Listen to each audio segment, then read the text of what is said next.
ഇന്നലെ രാത്രി മുതൽ കണ്ണന് ഭയങ്കര ചുമയായിരുന്നു കേട്ടോ. ചുമയോടൊപ്പം ഛർദിയായിരുന്നു. അങ്ങനെ രാവിലെ തന്നെ ഞങ്ങൾ ഹോസ്പിറ്റലിലേക്ക് പോയി. അപ്പോൾ രാവിലെ ഞങ്ങൾ ഹോസ്പിറ്റലിൽ വിളിച്ചപ്പോൾ ടോക്കൺ എല്ലാം തീർന്നു എന്ന് പറഞ്ഞിട്ടുണ്ടായിരുന്നു. അങ്ങനെ അവിടെ എത്തിയിട്ടാണ് ഞങ്ങൾ ടോക്കൺ എടുത്തിട്ടുണ്ടായിരുന്നത്. ടോക്കൺ ആണെങ്കിൽ 79 ആയിരുന്നു. നല്ല തിരക്കായിരുന്നു കേട്ടോ. എല്ലാവരും അപ്പോയിൻമെൻറ്റ് എടുത്തിട്ടുണ്ടായിരുന്നു. അതുകൊണ്ട് തന്നെ കുറേ സമയം ഞങ്ങൾ വെയിറ്റ് ചെയ്യേണ്ടി വന്നു. കുറച്ച് സമയം കണ്ണനെ പിടിച്ചിരുത്താൻ പറ്റി. പിന്നെ ആൾ ഭയങ്കര അലമ്പായിരുന്നു കേട്ടോ. അതുകൊണ്ട് ഞങ്ങൾ ഹോസ്പിറ്റലിൽ പുറത്തൊക്കെ ഒന്ന് ചുറ്റി കാണാണ്.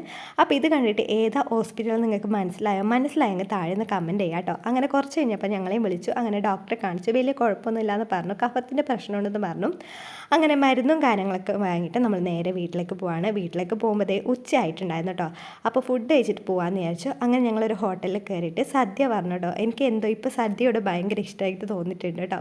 അപ്പോൾ രാവിലെ ആദ്യം പറഞ്ഞു ബിരിയാണി കഴിക്കാതെ, പിന്നെ എൻ്റെ ഒരു ഇഷ്ടത്തിന് സദ്യ കഴിക്കാമെന്ന് വിചാരിച്ചു. നല്ല സദ്യയായിരുന്നു കേട്ടോ. അയില ഫ്രൈ ഞങ്ങൾ മേടിച്ചിട്ടുണ്ടായിരുന്നു. അങ്ങനെ അതൊക്കെ കഴിച്ചു. അപ്പോൾ ഇതാട്ടോ ഹോട്ടൽ ശ്രീ മയങ്കരാണ് ചെർക്കളയിലുള്ളത്.